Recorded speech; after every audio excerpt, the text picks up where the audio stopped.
विद्यालय कुमरौल रमदया भवाडीको तर्फबाट कक्षा 10 की अध्ययनरत छात्रा कृति यादव यहाँ बोल्न पाउँदा आफूलाई धेरै भाग्यमानी ठानेकी छु र आज चाहिँ म आफ्नो विद्यालयको अवस्था भन्दाखेरि मेरो विद्यालयको अवस्था अहिले धेरै राम्रो छ तर त्यो विद्यालयको व्यवस्था राम्रो गरेर हुँदैन त्यसलाई कार्यमा पनि लागू गर्नु पर्छ भन्ने मेरो सोच छ हाम्रो विद्यालयमा कम्प्युटर ल्याब छ त्यसलाई प्रयोगमा ल्याउनु पर्छ हाम्रो विद्यालयमा ल्याब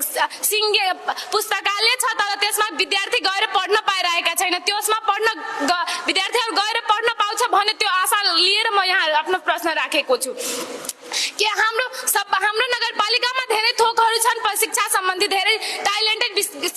सब्जेक्टली हाम्रो नगरपालिकामा धेरै टिचर्सहरू छन् तर हामीहरूलाई पढ्न अभाव भइरहेको छ टिचर्सहरूको अभाव भइरहेको छ हाम्रो विद्यालयमा हामीहरूले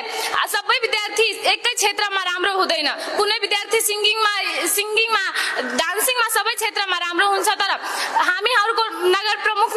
यहाँ नगरपालिकाले केही कार्यक्रम आयोजित गरिदियो भने त्यो अरु विशेष विषयमा राम्रो भएको विद्यार्थीहरूले पनि आफ्नो इच्छा र मनोबल बढाउन सकिन्छ त्यही भएर हाम्रो श्रेष्ठनाथ नगरपालिकामा कमी छ भने एउटा एक्सन लिनु सबैभन्दा पहिला त सबै थोक छ तर त्यसमा कुनै सुधार ल्याइरहेको छैन हाम्रो नेपालकै कुरा गर्ने भने हामी इलेक्ट्रिसिटीको माध्यमले धेरै कुराहरू गर्न सकिन्छ तर हामी त्यसको केही पहुँच हेरिरहेको छैन धन्यवाद